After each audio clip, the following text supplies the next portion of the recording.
Se trata del presidente del Banco de Desarrollo de América Latina, Enrique García. Don Enrique, gracias por estar aquí. Muchísimas gracias, muy grato estar en los estudios en esta oportunidad. Para algunos televidentes y oyentes puede haber una confusión, porque usted preside el Banco de Desarrollo de América Latina y también hay aquí en Washington un organismo muy conocido que es el Banco Interamericano de Desarrollo, el BID. Sí. ¿Cuál es la diferencia? No, muy buena la pregunta. Además, el BID para mí es algo muy importante, es mi alma mater. Yo comencé mi carrera de muy joven en el BID y en dos oportunidades estuve 17 años. La diferencia es un matiz que está en el D. El BID es un banco de desarrollo para América Latina. ¿Quiénes son los socios del BID? Los socios del BID son países industrializados, Estados Unidos, Japón, Alemania, Francia y otros más los de América Latina y el Caribe. Los primeros son donantes, o sea, ponen recursos más que los otros, pero no son elegibles a participar en el financiamiento. Además, gracias a esos países, el BID puede tener una calificación de AAA en los mercados, que yo precisamente fui tesorero del BID hace 22 años. En el caso de CAF, comenzó como una institución muy pequeña de los países andinos, 5 países, hoy día son 18 países y tiene una característica, que los dueños, en un 97%, son países de América Latina y el Caribe, o sea, en desarrollo. O sea, es un banco de propiedad de países emergentes, el único de esta característica en el mundo. Por eso, el D significa propiedad. CAF, Banco de Desarrollo de América Latina. CAF era Corporación Andina de Fomento. Sí. Justamente hablando del BID, el presidente de ese banco, el colombiano Luis Alberto Moreno, ha dicho y ha escrito en un libro que esta en la que estamos es la década de América Latina. ¿Usted está de acuerdo?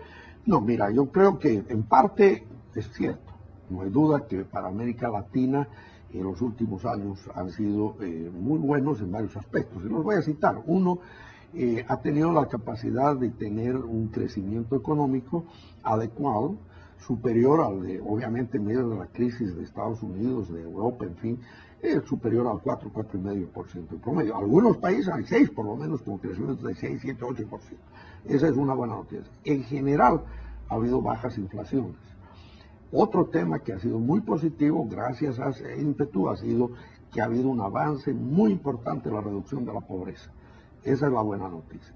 Ahora, ¿a qué se debe esto? Se debe a dos factores. El primero es que América Latina aprendió, como diríamos en manera dura, las malas experiencias que tuvimos en la década de los 80, donde hubo hiperinflaciones, la crisis de la deuda, que forzó a que, como decía Enrique Iglesias, no el cantante, sino Enrique expresidente del BID, esa fue una década perdida porque tuvimos que ajustarse. Entonces la lección ha sido dura y por eso la mayor parte de los países de América Latina, independientemente de sus posiciones ideológicas en otros temas, la mayor parte tiene un buen marco de políticas macro. Pero el segundo factor, tan importante o más que el otro, hemos tenido un viento de cola espectacular gracias a China, especialmente, y países asiáticos, que han hecho que los precios de lo que, y especialmente América del Sur, tienen abundancia de recursos naturales. O sea, entonces es la buena noticia. Ahora la mala noticia es,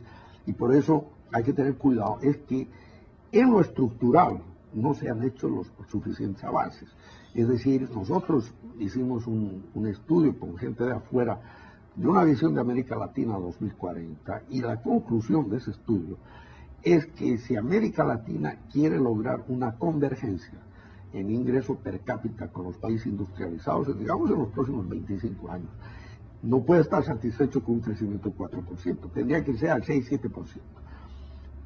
Y además esa sería una manera a resolver el problema más delicado que tiene América Latina, que no es la pobreza en sí, sino es la desigualdad.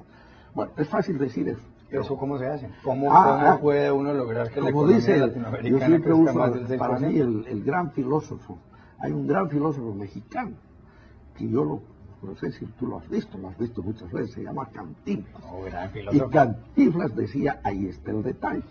¿Y ese detalle en qué consiste? Bueno, primero que tenemos que invertir más. Y si América Latina, para darte una idea, invierte en relación al PIB, al Producto Interno Bruto, en un promedio más o menos 20%. ¿Eso cómo se compara con Asia? Menos de la mitad. Por otro lado, la productividad ha crecido, pero si comparamos con Asia, estamos muy rezagados. Y si vamos a campos específicos, tenemos que pensar dónde hay una brecha muy grande: la infraestructura, la educación y las instituciones. Y finalmente, yo diría que un tema, y quizás es el más importante, cómo transitar de un modelo de alta dependencia en las materias primas, especialmente en Sudamérica. Sudamérica está muy inclinada.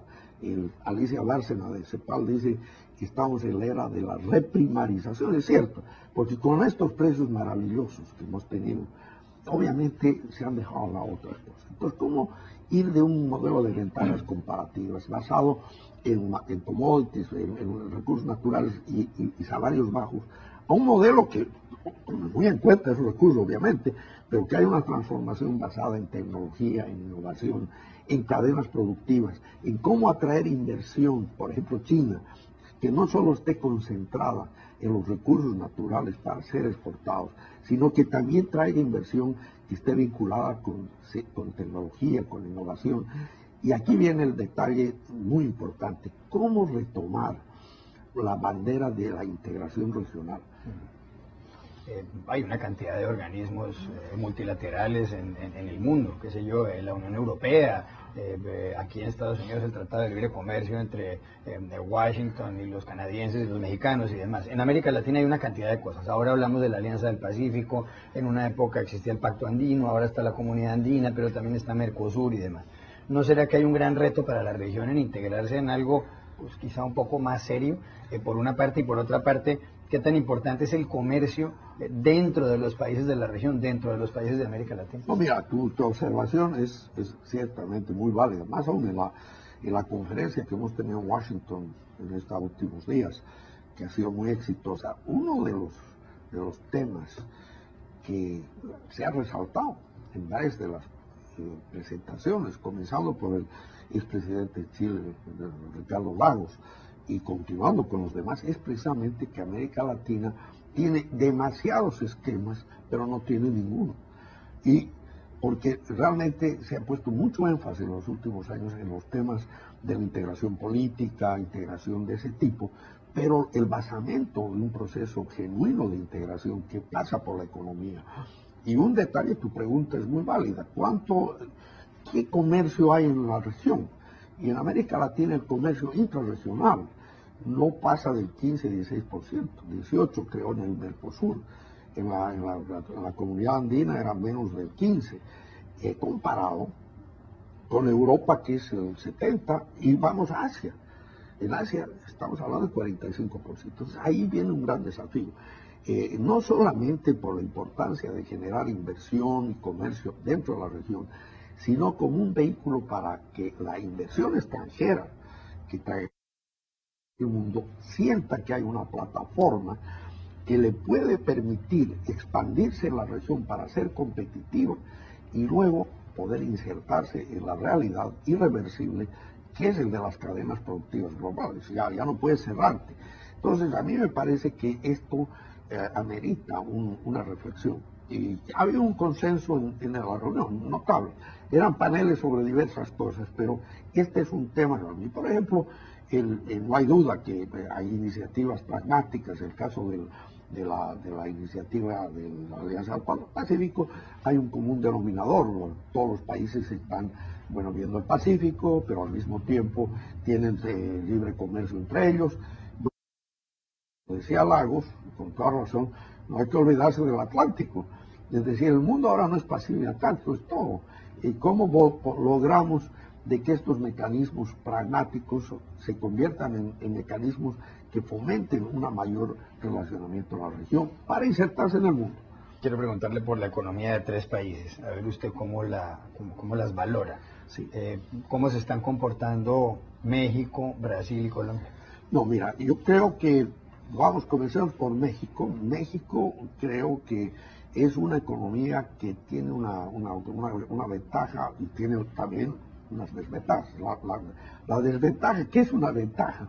Al final puede ser que su proximidad con los Estados Unidos, su apertura con los Estados Unidos la hace muy ligada. Entonces, México ha tenido que enfrentarse a los efectos de la crisis. Sin embargo, lo bueno de México es que es una economía que se ha diversificado muchísimo. Tiene una base de tecnología, de industrialización mucho mayor. Tiene la ventaja de un mercado tan grande como el de los Estados Unidos. Y yo diría que el actual gobierno, el presidente Peña Nieto, está yendo a medidas estructurales muy importantes que a mi juicio le van a dar a México un gran salto en el futuro. Así que yo veo con mucho optimismo. El caso de Brasil, Brasil obviamente es una potencia en tamaño, en fin, está experimentando una etapa, este año va a ser malo, el año pasado también fue malo, pero tiene todo el potencial. Yo creo que lo que Brasil necesita es, tiene que mirar, abrirse un poco más y una mayor diversificación, pero es la economía más grande. Ahora, dependemos mucho de ese equilibrio. Ahora, lo que sí yo ruego es de que entre México y Brasil haya complementariedad y no competencia, porque América Latina no puede darse el lujo que los dos países más importantes estén compitiendo, deben ser la base de ese. Y Colombia, yo diría que es un país que se ha caracterizado por ser un país estable. En materia de políticas económicas, por ejemplo, muchos de los otros países, Colombia tiene una constante, no va a extremos. Y en la época de la sustitución de importaciones, del estatismo, Colombia se quedó en el medio. Otros se enloquecieron, se fueron. En la época del, entre comillas, neoliberalismo, el consenso de Washington de los 90, Colombia fue al justo medio. Entonces, y tiene la característica que yo destaco más, una calidad de recurso humano espectacular, un gran potencial. Y yo digo, y lo digo con mucha convicción, si en el medio del conflicto que ha tenido que vivir Colombia durante casi 40 años, han logrado llegar al punto que está, si se llega a resolver ese problema en un plazo prudente, yo creo que el salto de Colombia va a ser muy alto. En algunos países, como es el caso de Colombia, ha habido protestas. Bueno, las hubo en Brasil por distintas razones, las hay en México, sí, las ha habido en Colombia. Y en el caso colombiano, por ejemplo, los campesinos se quejan muchísimo de que el libre comercio, especialmente el Tratado de Libre Comercio suscrito entre Bogotá y Washington, los afecta mucho. La pregunta es, en términos generales, ¿el libre comercio favorece o perjudica a los países de América Latina? No, mira, yo creo que hay que mirar el tema de comercio no en forma aislada, hay que verlo en forma integral. ¿Qué quiero decir con esto? Los acuerdos de libre comercio son buenos, siempre y cuando la base productiva de los países en desarrollo esté avanzando a un ritmo que les permita ser competitivos. Evidentemente, si un país solamente abre sus fronteras y no mejora la productividad, la innovación, la creatividad, no es competitiva, obviamente no va a ser favorable. Pero en general, yo diría que van de la mano. Tanto en el caso nuestro, en el caso de CAF, como en el caso de BID, de Luis Alberto, nosotros, ambas instituciones, no solo nosotros, CEPAL y todos nosotros, estamos propugnando un énfasis muy grande en el cambio de los patrones de innovación y de productividad. Entonces yo diría que parte de las protestas que se dan en varios países, quizá el caso colombiano esté más concentrado en el tema de los campesinos, del campo, pero en otros es la afluencia de una nueva clase media, con ambiciones y expectativas muy altas. Y ese es el tema. Yo fui ministro en mi país, en Bolivia, jefe de la economía, el ministro en los fines de los 80.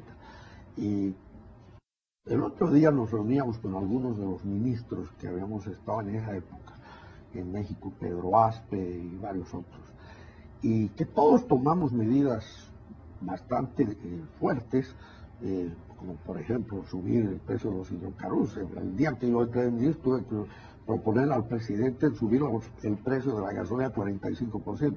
Y el país lo resistió porque tenían pavor a la hiperinflación que había habido antes.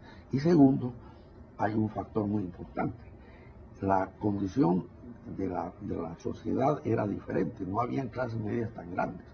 Hoy día, en el comentario que hacíamos entre nosotros, si estuviéramos en la situación de volver a tomar esas medidas, ¿sería socialmente manejable? Yo tengo mis dudas, porque parte del problema de muchas de las protestas en Brasil, etcétera, es esa nueva clase media, la tecnología, la información. ¿Qué es lo que pasa en España? Por ejemplo, en España la clase media está acostumbrada a un estándar de vida. Entonces, no es fácil, pero lo que sí es importante, que si queremos que el mundo nos vea, tenemos que ver el mundo.